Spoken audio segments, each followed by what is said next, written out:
This meditation is normally done in a sitting position, either on the floor or on a chair, and begins by sensing into the support you have from the chair or the cushion, paying attention to the actual sensations of contact.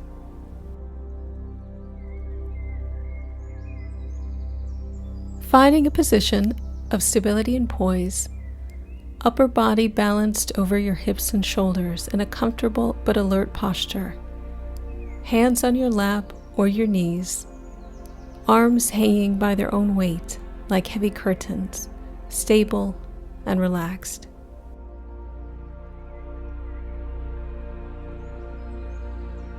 Feeling your feet, legs, hips, lower and upper body, arms, shoulders, neck, and head.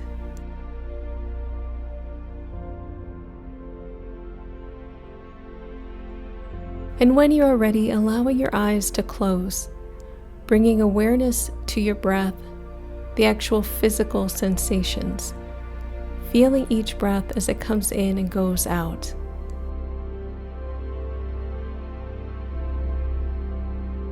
Letting the breath be just as it is, without trying to change or regulate it in any way.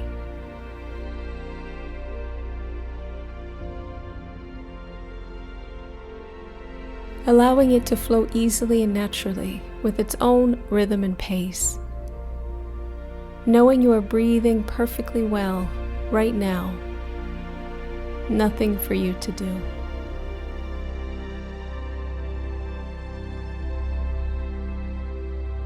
Allowing the body to be still and sitting with a sense of dignity, a sense of resolve, a sense of being complete, whole in this very moment, with your posture reflecting the sense of wholeness.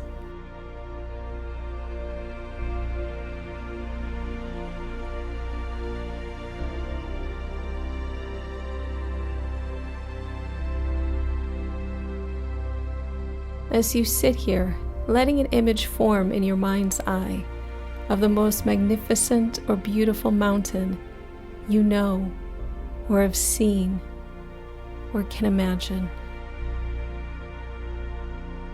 Letting it gradually come into greater focus. And even if it doesn't come as a visual image, allowing the sense of this mountain, feeling its overall shape, its lofty peak or peaks high in the sky, the large base rooted in the bedrock of the earth's crust, its steep or gently sloping sides. Noticing how massive it is, how solid, how unmoving, how beautiful, whether from afar or up close.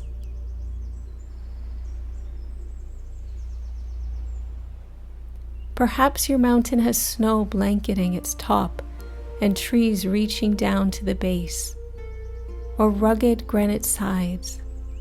There may be streams and waterfalls cascading down the slopes. There may be one peak or a series of peaks, or with meadows and high lakes.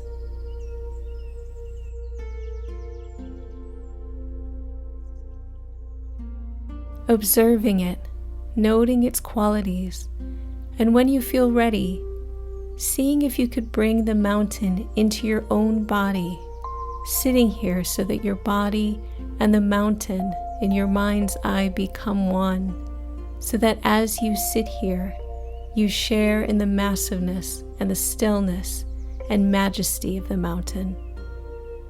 You become the mountain.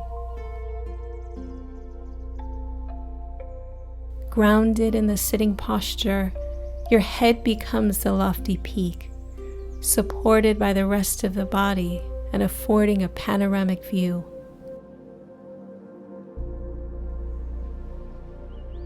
Your shoulders and arms, the sides of the mountain.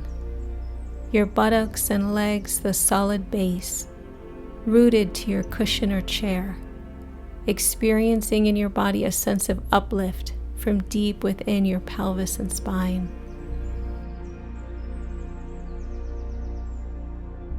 With each breath, as you continue sitting, becoming a little more a breathing mountain, alive and vital, yet unwavering in your inner stillness, completely what you are, beyond words and thought, a centered, grounded, unmoving presence.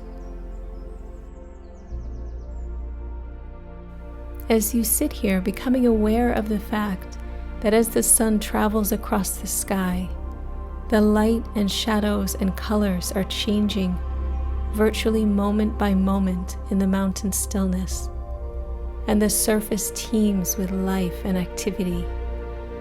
Streams, melting snow, waterfalls, plants, and wildlife. As the mountain sits, seeing and feeling how night follows day and day follows night. The bright warming sun followed by the cool night sky studded with stars and the gradual dawning of a new day. Through it all, the mountain just sits, experiencing change in each moment, constantly changing yet always just being itself. It remains still as the seasons flow into one another, and as the weather changes moment by moment and day by day, calmness abiding all change.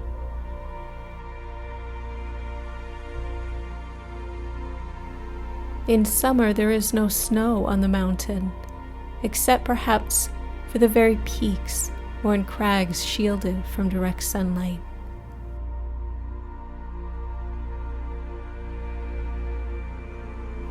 In the fall, the mountain may wear a coat of brilliant fire colors. In winter, a blanket of snow and ice. In any season, it may find itself at times enshrouded in clouds or fog, or pelted by freezing rain. People may come to see the mountain and comment on how beautiful it is, or how it's not a good day to see the mountain, that it's too cloudy or rainy or foggy or dark. None of this matters to the mountain, which remains at all times its essential self.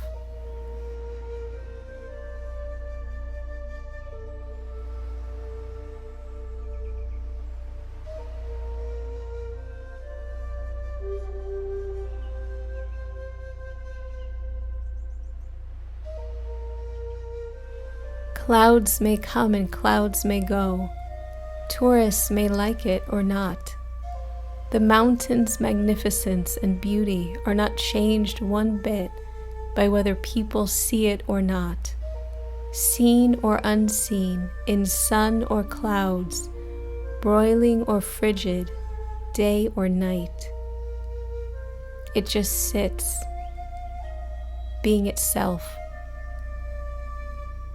At times visited by violent storms, buffeted by snow and rain and winds of unthinkable magnitude. Through it all, the mountain sits.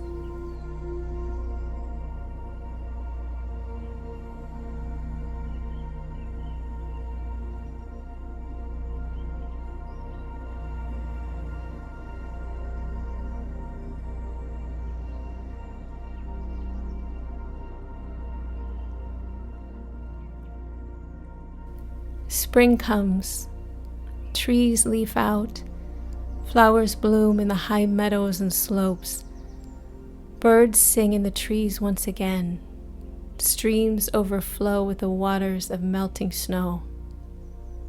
Through it all, the mountain continues to sit, unmoved by the weather, by what happens on its surface, by the world of appearances, remaining its essential self. Through the seasons, the changing weather, the activity ebbing and flowing on its surface. In the same way as we sit in meditation, we can learn to experience the mountain. We can embody the same central, unwavering stillness and groundedness in the face of everything that changes in our own lives over seconds, over hours, over years.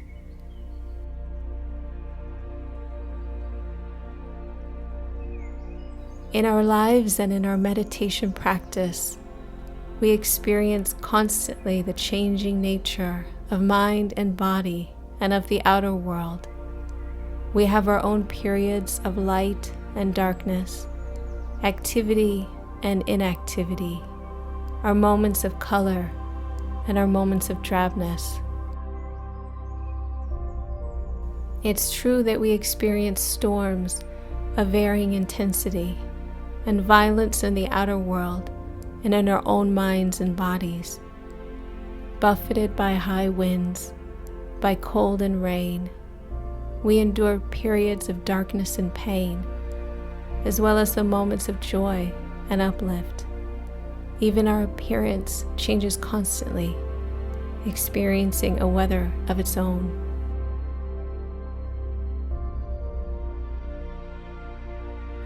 By becoming the mountain in our meditation practice, we can link up with its strength and stability and adopt them for our own. We can use its energies to support our energy, to encounter each moment with mindfulness and equanimity and clarity. It may help us to see that our thoughts and feelings, our preoccupations, our emotional storms and crises, even the things that happen to us, are very much like the weather on the mountain.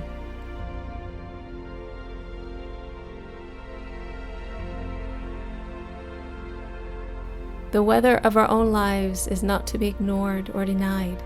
It is to be encountered, honored, felt, known for what it is, and held in awareness. And in holding it this way, we come to know a deeper silence and stillness and wisdom. Mountains have this to teach us, and much more if we can let it in.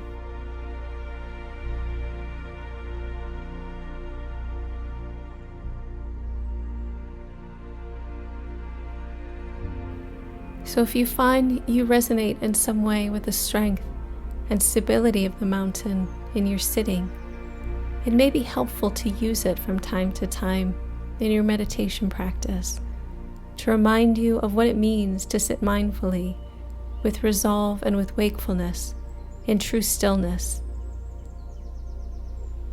So in the time that remains, continuing to sustain the mountain meditation on your own, moment by moment, until you hear the sound of the bells.